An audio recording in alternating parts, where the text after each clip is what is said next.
I am the Tofu Golem. Please enjoy the video. You start by preparing hardware because you cannot see the screen. This saves repeated guesswork. Connect the USB OTG adapter to your phone and plug in a USB mouse.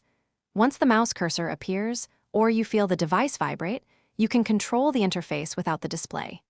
Meanwhile, plug the phone to your PC with a USB cable and open a command prompt with a DB available. You'll need this later to verify authorization and access device state.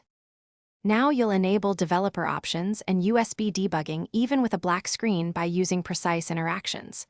With the mouse, unlock the phone using your usual method, then open Settings and go to About Phone.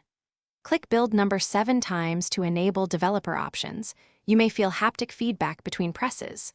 Once enabled, open developer options and move to the USB debugging toggle. Click to enable it. This sequence creates the software permission a DB needs to accept your PC connection. With USB debugging toggled, connect to your PC and run a DB devices to list connections. You should see your device as unauthorized initially. Use the mouse to accept the RSA fingerprint prompt on the phone. This authorizes the PC. Once authorized, a DB devices will report a device ID and the word device, letting you run commands like a DB shell.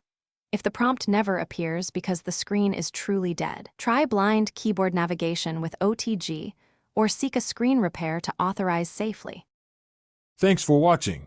Consider subscribing if we helped you today.